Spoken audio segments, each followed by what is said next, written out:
L'Antarctique n'a pas toujours été cette étendue glacée et désolée. Autrefois, il débordait de vie. Il y a 56 millions d'années, une créature redoutable rôdait dans ces forêts. Un oiseau carnivore géant. Haut d'environ 2 mètres et aussi lourd qu'un lion, il régnait sans partage. Pendant des millions d'années, nul ne pouvait le menacer. Pourquoi a-t-il disparu? Et des prédateurs plus grands encore pourraient-ils sommeiller sous la glace? Des paléontologues ont mis au jour 2 griffes énormes en Antarctique. Acérées, recourbées et puissantes. Elles appartenaient à cet oiseau. Elles ont été extraites des roches de l'île Seymour, datées de l'Yprésien. Ce qui signifie qu'elles ont entre 40 et 50 millions d'années. Leur forme ne laissait aucun doute. Il s'agissait bel et bien des redoutés oiseaux terreurs. Leur nom scientifique est Phorus racidae, et ils figurent parmi les plus terrifiants prédateurs à avoir jamais foulé le sol terrestre. Incapables de voler, ils n'avaient nul besoin d'ailes. Ils fonçaient à des vitesses folles, tels des cauchemars à plumes surgis du fond des âges. Ces oiseaux ont régné pendant des millions d'années sur l'Amérique du Sud. Et voilà que leur présence est désormais confirmée en Antarctique.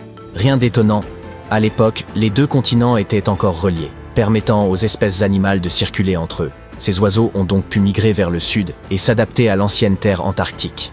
Ils n'y ont pas seulement survécu, ils y ont prospéré. Puis, soudain, ce prédateur cauchemardesque s'est évanoui. Pourquoi? Le plus probable, c'est le refroidissement progressif du climat. L'Antarctique entamait alors sa lente transformation en désert gelé. Ses proies devinrent plus rares et le prédateur, affamé, ne put survivre. Il finit par disparaître, sans laisser la moindre descendance. Les chercheurs espèrent encore découvrir un squelette entier. Ils se demandent aussi si des espèces plus grandes restent à identifier. Peut-être que ces oiseaux ont évolué en une lignée antarctique propre. Mais pour l'instant, tout ce que nous avons, ce sont 2 griffes énormes, inquiétantes et muettes. Beaucoup s'imaginent que l'Antarctique est presque dépourvu de toute vie. C'est complètement faux. Des manchots s'y baladent sans gêne. Et il ne s'agit pas seulement de petites créatures mignonnes. Autrefois, on y trouvait d'authentiques géants de 2 mètres. De nos jours, les manchots empereurs, plus grands représentants de l'espèce, peuvent y plonger à plus de 550 mètres de profondeur et retenir leur souffle plus de 20 minutes. Il y a environ 38 millions d'années, l'Antarctique abritait de grands manchots aussi hauts que des humains. Les os retrouvés montrent qu'ils avaient de longs becs acérés, parfaits pour capturer poissons et calamars, et en faisaient des prédateurs redoutables. Les poissons de cette région sont eux aussi stupéfiants. Les calamars colossaux, bien plus effrayants que les géants ordinaires, atteignent parfois 12 mètres. Dotés d'énormes becs acérés et d'yeux aussi larges que des assiettes, ce sont de vraies terreurs des profondeurs. Et n'oublions pas les orques. Ces prédateurs au sommet de la chaîne antarctique chassent en meute bien coordonnées, comme des loups marins, traquant phoques, poissons, voire d'immenses baleines.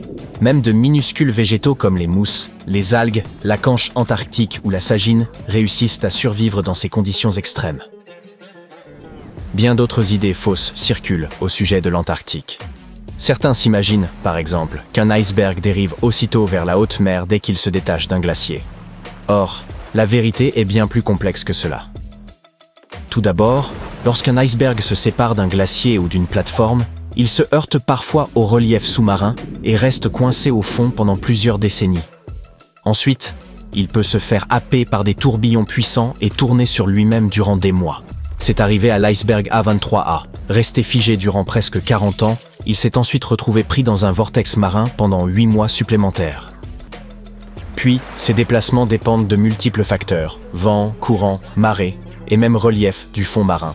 Loin de suivre un parcours libre et paisible, les icebergs naviguent au gré d'un enchevêtrement de forces imprévisibles. Et en parlant de glaciers, soulignons une autre rumeur singulière. Certains avancent que nul ne pourrait s'aventurer à plus de 500 km à l'intérieur de l'Antarctique en raison d'un mur de glace infranchissable, du gel du carburant, de vents meurtriers et d'un air irrespirable. C'est absolument faux. L'Antarctique a bel et bien été explorée par des avions, des véhicules et même par des explorateurs à pied. Une station de recherche permanente se dresse au pôle Sud, où des gens résident tout au long de l'année. Certes, le mur de glace existe. Il s'agit d'une immense falaise glacée dominant l'océan. Mais il ne s'agit nullement d'une muraille secrète. C'est ce qu'on appelle une barrière de glace. vastes nappes formées lorsque les glaciers s'écoulent lentement vers la mer et s'y répandent. Près des 3/4 du littoral antarctique sont bordés de ces structures, qui ne forment pourtant pas un anneau continu autour du globe. L'Antarctique demeure un environnement parmi les plus hostiles sur Terre, mais nous en avons maîtrisé les défis, et nous continuons d'en approfondir la connaissance chaque année. C'est pourquoi, chaque année, des millions de dollars sont injectés pour faire fonctionner les stations de recherche, protéger les espèces locales et veiller à ce que les chercheurs disposent de tout ce qui leur est nécessaire. Mais où va donc cet argent ? Les stations antarctiques s'apparentent en réalité à de petites cités. On y trouve électricité, chauffage, dispositifs de traitement de l'eau, réserves alimentaires et services médicaux. La plus vaste, celle de McMurdo, compte plus de 1000 personnes en été et dispose d'installations variées, de la caserne de pompiers à la salle de sport. Quant à la station du pôle Sud, enfoncée profondément dans les terres, elle figure parmi les sites les plus complexes à approvisionner. Il faut des avions parcourant des milliers de kilomètres dans un froid extrême pour y acheminer vivres et carburant. Mais les mystères font les délices d'Internet. Lorsqu'une vue de Google Maps a laissé entrevoir ce qui semblait être une gigantesque porte en Antarctique, les théories les plus folles se sont mises à proliférer. Certains évoquèrent la résidence d'été du Bigfoot, une base secrète, ou même un hangar dissimulé pour des vaisseaux dignes de Star Trek. En réalité, l'explication est bien plus banale et moins sensationnelle. Il s'agissait tout simplement d'un iceberg échoué, un bloc de glace coincé dans des eaux peu profondes, en train de fondre lentement. En se déplaçant sur le terrain, la glace contourne les aspérités et façonne des formes parfois étonnantes. Le cycle de fonte, de fragmentation puis de regel façonne parfois la glace en structures insoupçonnées. L'Antarctique est également soumis à des vents catabatiques intenses qui, au fil du temps, sculptent la glace en formations spectaculaires. Hélas, nulle porte secrète à signaler. Puisque nous évoquons les portes, Ushuaia, en Argentine, est depuis des années désignée comme la porte vers l'Antarctique. C'est la dernière étape avant le continent polaire, là où débutent les expéditions. Pourtant, une autre possibilité existe.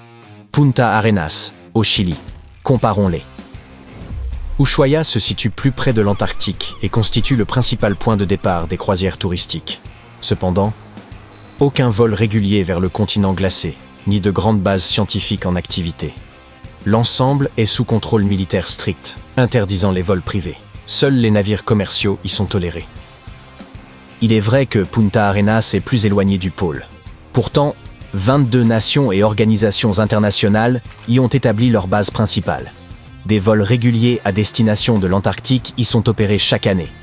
Les compagnies aériennes privées y sont autorisées, faisant un véritable trait d'union aérien avec le continent. Ushuaia dispose peut-être d'un meilleur emplacement, mais c'est bien Punta Arenas qui mène la danse.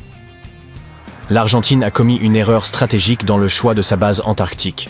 Au lieu d'implanter une structure simple et accessible au niveau de la mer, elle a opté pour la base Marambio, perchée en haute altitude, sur un terrain escarpé, inaccessible par voie terrestre.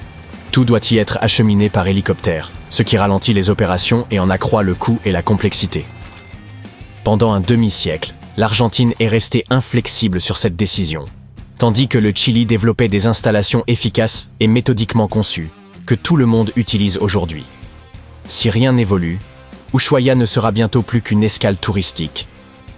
Ce qui inquiète surtout, c'est que l'Antarctique semble renouer avec un lointain passé. Cette région, censée être la plus froide du globe, a récemment connu un phénomène sans précédent.